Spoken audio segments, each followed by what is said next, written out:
पास, तो आपने मुझे वैल्यूज बतानी है। Okay teacher. जी देखें, exercise 11A question number 5 as part. A's part आपके पास लिखा है जी cos 24.7 multiplied by sin 35.1 divided by tan 57 degrees minus cos 15 degree. ईमान नोमिनेटर को इकट्ठा कैलकुलेटर पे लिखकर मुझे बताएं क्या जवाब आ रहा है। Okay teacher. टीचर ये तो मैंने किया है। 4 क्वेश्चन तो मेरा बिल्कुल सही हो गया, लेकिन 5 का ए पार्ट में सही नहीं आ रहा। ए पार्ट के नोमिनेटर को पूरा अलग सॉल्व करें ना। 5 टेंजेंट 60.4 वो अलग निकालें, 2 cos 10.3 वो अलग निकालें, दोनों को डिवाइड करें, सही आ जाएगा। वो टीचर किया मैंने 0.52 0.52 और डिनोमिनेटर का क्या आता है?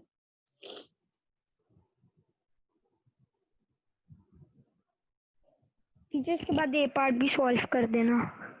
ओके। टेंजेंट 57 माइनस cos 15 क्या आंसर आ रहा है? 0.57। अब दोनों को डिवाइड करें और बताएं क्या आंसर आ रहा है।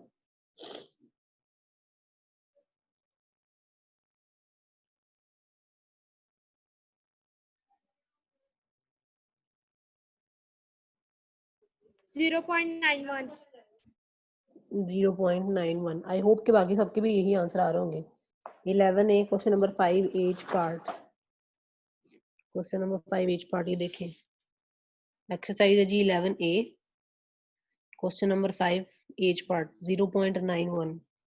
ठीक है, इतना आंसर मैच करना। तो आपके पास आंसर आपका एज पार्ट का बिल्कुल सेम आ रहा है 0.91। अब 11A का हम ए पार्ट भी सॉल्व कर देते हैं। फातिमा का आंसर मैच नहीं हो रहा। ए पार्ट लिखा हुआ है 5 cos 61.4 5 cos 61.4 divided by 2 cos, ऊपर टेंजेंट है। टीचर 5 10 है। हाँ जी, 5 tan टीचर कौन सा 61.4 पार्ट? डिवाइडेड 10.3 ए पार्ट। ए पार्ट है ये, tan लिखा हुआ है मैंने। हाँ जी, ये मान नोमिनेटर को सॉल्व करें। 5 tan 61.4 9.17। 9.17 मेरा भी यही आया। 2 cos 10।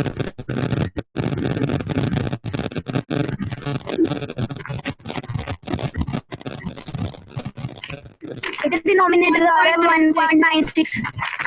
मेरा भी यही आया टीचर 1.96। 1.96 लेकिन आगे वाला आंसर मैच नहीं कर रहा। को डिवाइड करें। क्या करें? डिवाइड 4.67।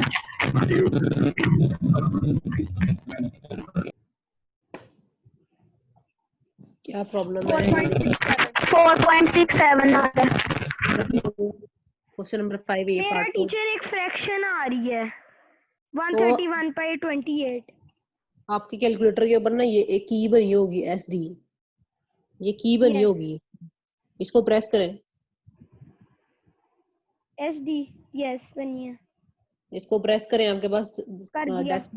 डेसिमल में आंसर आ गया। अब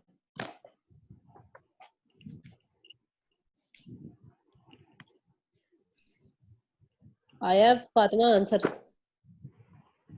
डेसिमल में? हाँ जी, यस यस अब आया 4.67। हाँ जी। ये आपके पास जो कैलकुलेटर है ना, जब अगर आपका आंसर फ्रैक्शन में आ रहा है ना 5/7 में, तो इसी आंसर के बिल्कुल बाद आपने ये SD का बटन जो है ना प्रेस कर दिया करना है, वो इसको अपने आप डेसिमल में कन्वर्ट कर देगा। अगर डेसिमल में आपने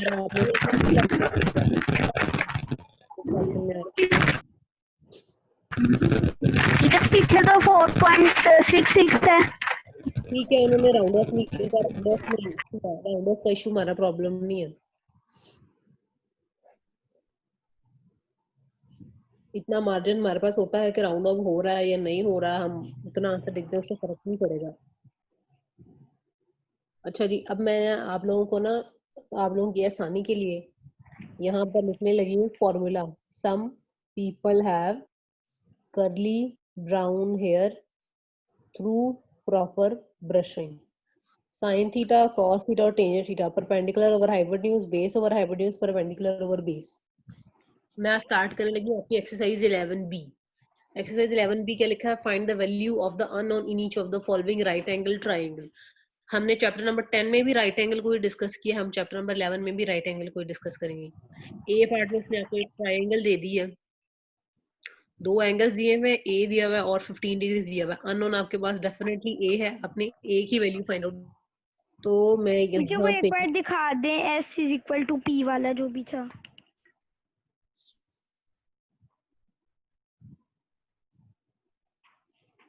यस जी 11B क्वेश्चन नंबर 1 का ए पार्ट आपके पास में ये ट्रायंगल ड्रॉ हुई हुई है. ये एंगल आपको दिया हुआ है 67, 90 डिग्री है, ए सेंटीमीटर है, 15 सेंटीमीटर. डेफिनेटली आपके पास आपने ए की वैल्यू फाइंड आउट करनी है, वो अननोन है. अब देखें जिस साइड के ऊपर दो एंगल्स ड्रॉ हुए होते हैं वो साइड आपके पास क्या होती है? बेस. ऐसा ही है. और 90 के ऑपोजिट आपके पास क्या होता है? हाइपोटेनस. जो थर्ड साइड आपके पास रह गई वो आपके पास क्या होती है? परपेंडिकुलर होती है. अब आपके पास दो वैल्यूज किस किस की है? परपेंडिकुलर की और हाइपोटेनस की. परपेंडिकुलर और हाइपोटेनस, जबकि बेस आपके पास नहीं है. तो आपने इन रेशियोज में से वो रेशियो यूज करनी है जिसमें परपेंडिकुलर और हाइपोटेनस दो चीजें गिवन है. तो देखें कि इन रेशियोज में से कौन सी ऐसी रेशियो है जिसमें परपेंडिकुलर और हाइपोटेनस यूज हो रहे हैं? साइन. साइन. तो एंगल हम कौन सा लगाएंगे? ये 67. तो हम लगाएंगे जी sine 67 degrees is equal to perpendicular over hypotenuse. Perpendicular है ए और हाइपोटेनस है हमारे पास 15. तो हमारे पास आ जाएगा जी sine 67 is equal to A by 15. अब हमारे टीचर पास ये ए, 9 कहाँ से आया था? This is not 9, this is A. No सबसे ऊपर वाला. यस ये ए है. अब देखिए ए की वैल्यू तो हमारे पास नहीं है, तो 15 इधर डिवाइड हो रहा है, इस तरफ आकर क्या हो जाएगा? मल्टीप्लाई.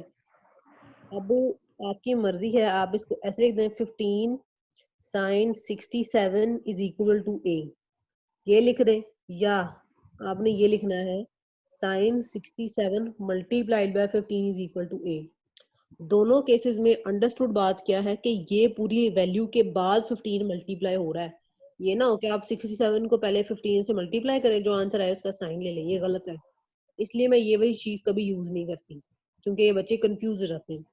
वो पहले 67 को 15 से मल्टीप्लाई करेंगे फिर आंसर का साइन ले लेंगे, इसलिए मैं ये वाला मेथड यूज नहीं करती. अगर मेरा 15 डिवाइड हो रहा है तो मैं मल्टीप्लाई कराने के लिए इसको साइन से पहले लिखूंगी. 15 साइन 67 इज इक्वल टू ए. अब अपने अपने कैलकुलेटर पे डायरेक्ट लिखें 15 साइन 67 इक्वल टू करें, आपके पास ए की वैल्यू आ जाएगी 13.80. 13.80 इज इक्वल टू ए. ये मेरे पास थी एक्सरसाइज 11B क्वेश्चन नंबर 1 का ए पार्ट.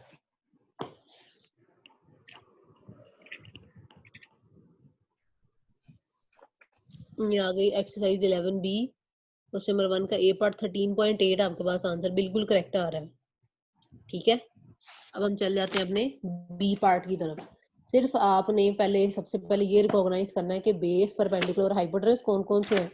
उसके बाद आपने देखना है कि आपको कौन सी ट्रिग्नोमेट्रिक रेशियो यूज करनी चाहिए. बाकी सारा काम कैलकुलेटर का ही है, ज्यादा मुश्किल काम नहीं है. ये 11B में टीचर ये पार्ट जरा ऊपर से दिखा दें.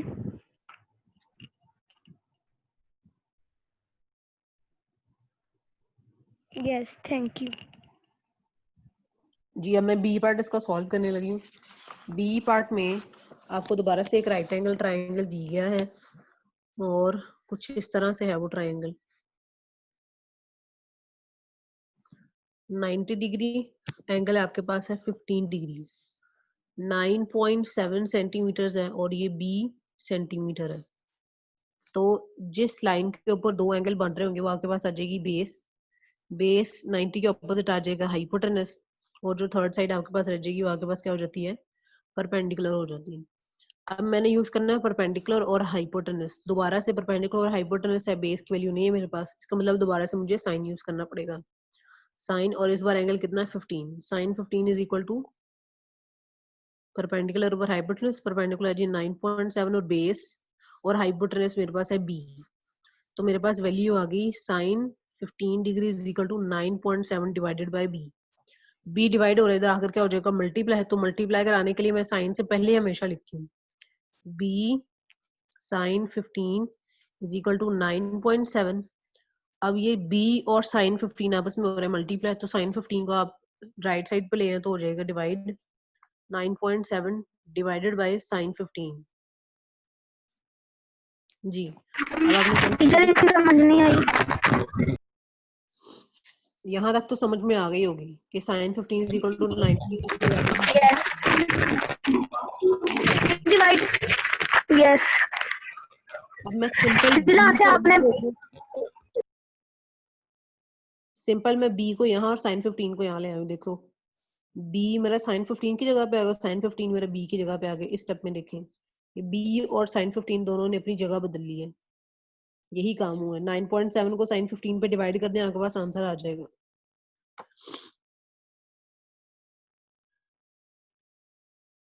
ईमान आपने आंसर बताने होते हैं हमें। 9.7 divided by sine 15 37.47 37.47 centimetre. Exercise 11B का बी पार्ट है। टीचर पिछले क्वेश्चन में नहीं हमने इसको डिवाइड किया। मुझे नहीं समझ में आई आपकी बात मैम। टीचर मैं कह रही हूँ पिछले क्वेश्चन में हमने इसे डिवाइड ही नहीं किया, तो अब यहाँ पे क्यों डिवाइड कर रहे हैं? क्योंकि हमने b की वैल्यू फाइंड करनी है इसमें, उसमें हाँ a जी। की करनी थी, वो उधर इससे क्या फर्क पड़ता है, पहले बी से फाइंड करनी है। गौर से सुने ना उमामा, क्या बच्चों जैसा सवाल आप कर रही हैं। 9 पॉइंट यहाँ पे लिखा है sine 15 is equal to 9.7 divided by B. मैं तो b पे डिवाइड नहीं कर सकती। यहाँ पर मेरा a नोमिनेटर में था, जिसकी वैल्यू मैंने फाइंड आउट करी थी वो नोमिनेटर में है। यहाँ मैंने जिसकी वैल्यू फाइंड आउट करनी है वो डिनोमिनेटर में है। बच्चों जैसी बात ना करें उमामा, क्या हो गया? ओके ना, दोनों सवालों में फर्क है। ए आपका नोमिनेटर में है इस वक्त, तो मैं 15 को सिंपल इधर लेके जाके मल्टीप्लाई करके आंसर निकाल सकती हूँ। तो मैं यहाँ से b को इधर ले जाऊं तो मैं b और साइन 15 को भी मल्टीप्लाई नहीं कर सकती, क्योंकि मेरे पास b की वैल्यू है ही नहीं। तो दोबारा मुझे साइन 15 को टीचर काम b मैंने पार्ट वही भी ऊपर से दिखा दें।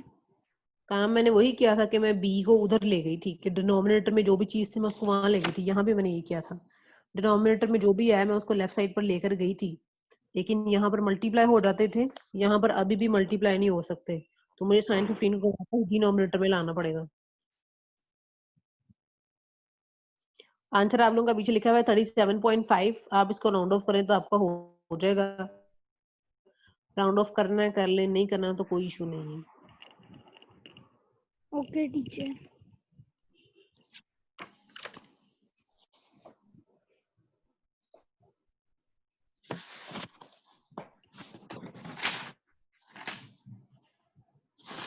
जी अब हमारा क्वेश्चन नंबर 1 कंप्लीट हो गया। क्वेश्चन नंबर 2 पे आ जाए। Find the value of unknown each of the following right angle triangle. दोबारा से अननोन आपने फाइंड आउट करना है। क्वेश्चन नंबर 2 देखें जी, मैं अब आप लोगों को गाइड करने लगी हूँ, सिर्फ गौर से देखिएगा।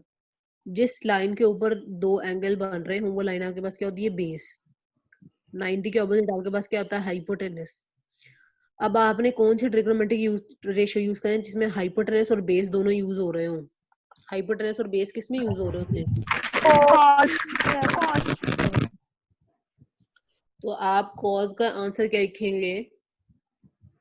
Cos 36 is equal to base over hypotenuse, और बेस आपके पास क्या है? a।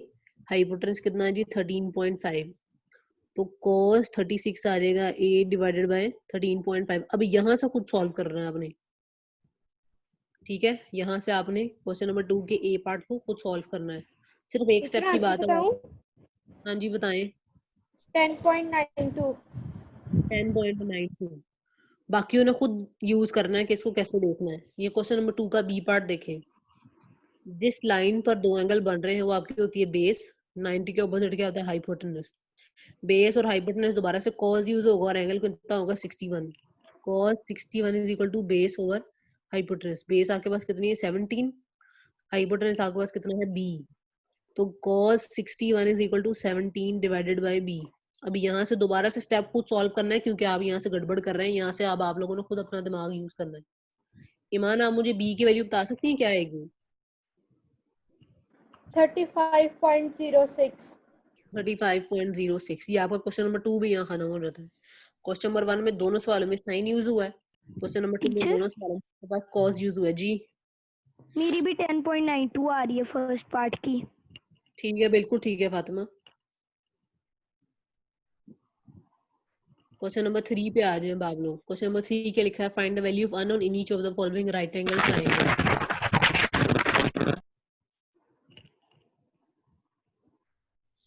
जिस लाइन पे दो एंगल्स बन रहे होंगे वो आपके पास आ जाएगी बेस। 90 के ऑपोजिट आपके पास होता है हाइपोटेनस, और जो थर्ड साइड आपके पास आ जाती है वो आपके पास क्या होता है? परपेंडिकुलर। अब बेस और परपेंडिकुलर आपने यूज करने। बेस और परपेंडिकुलर कौन से ट्रिग्नोमेट्रिक रेशियो में यूज होते हैं? टेंजेंट। टेंजेंट। तो एंगल आप क्या यूज करेंगे? 28। Tangent is equal to perpendicular over base. तो परपेंडिकुलर की वैल्यू आपके पास है जी a, और बेस आपके पास है जी 14। Tangent 28 is equal to a by 14। हाँ जी, यहाँ से अगला स्टेप खुद करना है। मुझे a की वैल्यू बताइए, मान क्या दी है?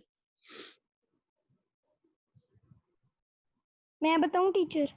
जी फातिमा आप बता दें। ओके टीचर मैं बता दूं, मैंने काट लिया। आप फातिमा को बता लेने दें। ओके टीचर इसकी वैल्यू आ रही है 7.44। 7.44। मान आपका आंसर मैच कर रहा है ये? Yes teacher. ठीक है मैमा, आपके माइक में इशू है इसलिए मैं बार बार आपसे पूछती नहीं हूँ, लेकिन इसका मतलब ये नहीं है कि आपने अपने आंसर्स मैच नहीं करने। आपने भी इनको सॉल्व करना है और अपने आंसर्स लाजमी हमारे साथ जो है वो मैच करने हैं। मैं एक एक स्टेप स्किप इसलिए कर रही हूँ क्योंकि वो आप लोगों ने खुद अपने दिमाग से करना है कि अब हमने उसको कैसे सॉल्व करना है। टीचर हाँ एक जी। बात पूछनी है। जी फातिमा। पहले तो बेस वाला हमें नहीं होता था कि मतलब कि जिस पे दो एंगल है उस पे बेस होगा, तो अब क्योंकि जिस पे हमें आएगा उस पे हमेशा बेस ही होगा। हाँ जी, क्योंकि चैप्टर नंबर 10 में हमें दो एंगल गिवन ही नहीं होते थे। ओके चैप्टर नंबर 10 की आप बात करिए, वहां पे हमें दो एंगल गिवन ही नहीं होते थे। यस। जी अब ये क्वेश्चन नंबर 2 का, क्वेश्चन नंबर 3 का बी पार्ट है। 90 के ऑपोजिट आ जाएगा हाइपोटेनस। दो एंगल जहां बन रहे हैं वो आपके पास बेस आ जाएगी। थर्ड साइड जो रहेगी वो आपके पास क्या हो जाएगी? परपेंडिकुलर हो जाएगी।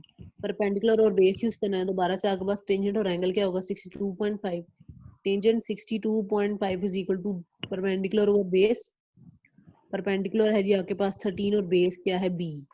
तो tangent 62.5 is equal to 13 by B. हाँ जी फातिमा, बी की वैल्यू क्या आएगी? बता रही हूँ टीचर।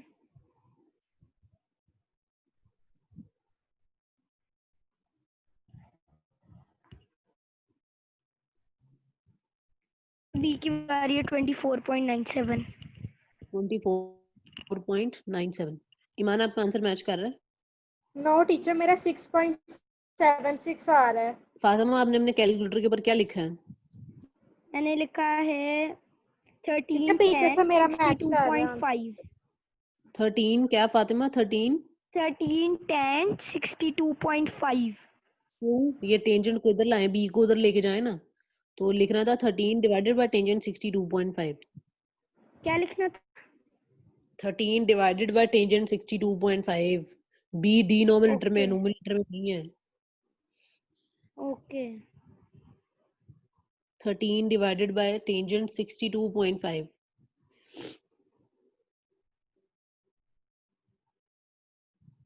और टीचर एक और बात पूछनी है, जो आप वो करती हैं कि कहाँ पे हमने 10 यूज करना है, कि इधर परपेंडिकुलर और बेस आ गई तो हमने ये वाला यूज किया 10।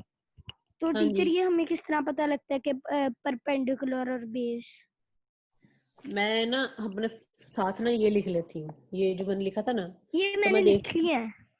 तो देखो ना मेरे वो पास मैं कुछ परपेंडिकुलर, और पूछ रही हूँ। आपको मैं कह रही हाइपोटेनस हूँ का, जो सुने मेरी बात फातिमा, सुने मेरी बात। आपको ट्रायंगल को देख के पता चल जाता है कि परपेंडिकुलर बेस हाइपोटेनस कौन कौन से हैं। यस तो फिर आपको ये देखना चाहिए ना कि आपको दो चीजें कौन सी गिवन। अब मुझे परपेंडिकुलर और बेस गिवन थी, तो परपेंडिकुलर और बेस किस फॉर्मूले में यूज हो रही है? सिर्फ टेंजेंट में, इसलिए मैं टेंजेंट उठाती हूँ।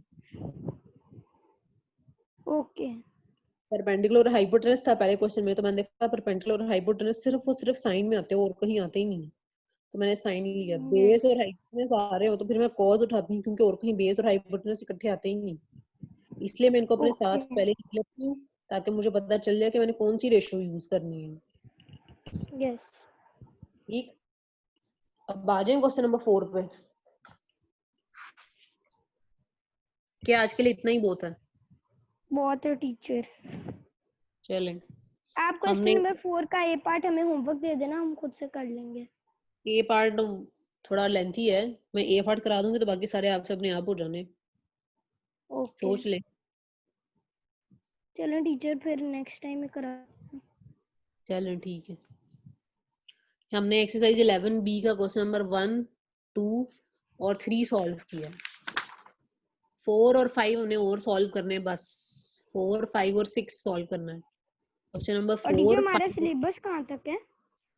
सिलेबस आपका चलना है, हम लोगों ने आपको करवा दिए हैं,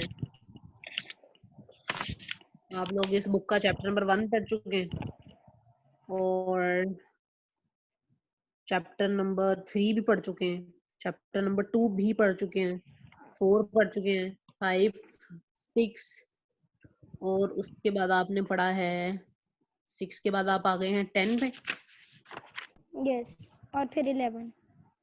और उसके बाद आ गए हैं आप 11 पे। 11 के बाद मैं आपको पढ़ाऊंगी chapter number 14, chapter yes number 14। उसके बाद मैं आपको पढ़ाऊंगी चैप्टर नंबर 7 और उसके बाद मैं आपको पढ़ाऊंगी चैप्टर नंबर 17। टीचर 14, तो ये सारे तो नहीं आएंगे ना 1 से लेकर? 17, 14, 7, 17 नहीं,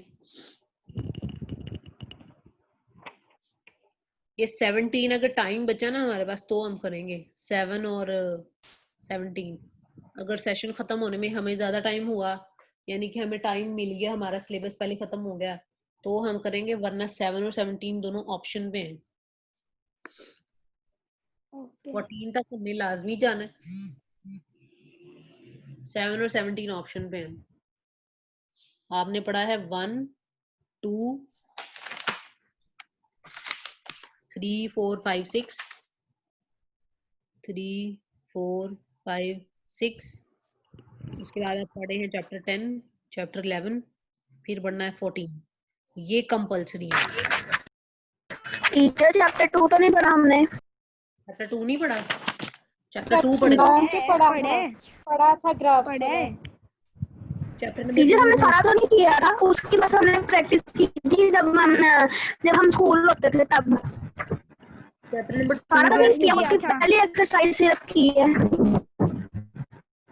की तो थी। उन्होंने भी नहीं, किया है। सिर्फ उसकी पहली एक्सरसाइज की थी हमने सिर्फ। आप बात बिल्कुल ठीक कह रही हैं। हमें जो चैप्टर नंबर 2 है ना, जब ऑनलाइन क्लासेस स्टार्ट हुई थी तो चैप्टर नंबर 2 जो है वो ग्राफ्स वाला है, हमने चैप्टर नंबर 2 लाजमी करना है, चैप्टर नंबर 2 की छूट नहीं है। जब स्कूल ओपन होंगे ना तो आपको सबसे पहले चैप्टर नंबर 2 करवाया जाएगा, लेकिन अगर स्कूल ओपन नहीं हो रहे तो फिर ग्राफ्स वाला काम जो है ना ऑनलाइन क्लासेस में कराना बहुत मुश्किल है। फिर ये हम चैप्टर नंबर 6 से मिड टर्म में देंगे ना ये एग्जाम तो जब से। मिड टर्म का सिलेबस पता चलेगा तब चलेगा आपको। 6, 11 और 6, 10, 11 और 14 बहुत है। चलो ठीक है, 6 ही बड़ा मुश्किल है। चले, बाकी तो आसान है ना। यस 10 और 11 तो इजी है। 14 भी बहुत इजी है। ओके जी क्लास 8 एक्सरसाइज 11A या 11B में से आपने कोई सवाल पूछना हो तो पूछ लें।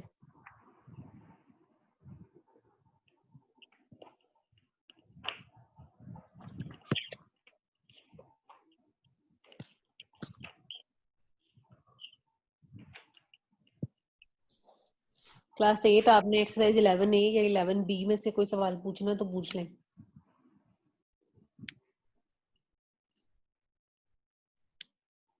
टीचर आज हमारी लास्ट क्लास है ना, उसके बाद छुट्टियां। हाँ जी, टीचर अगर कोई नेक्स्ट क्लास में पूछना चाहे।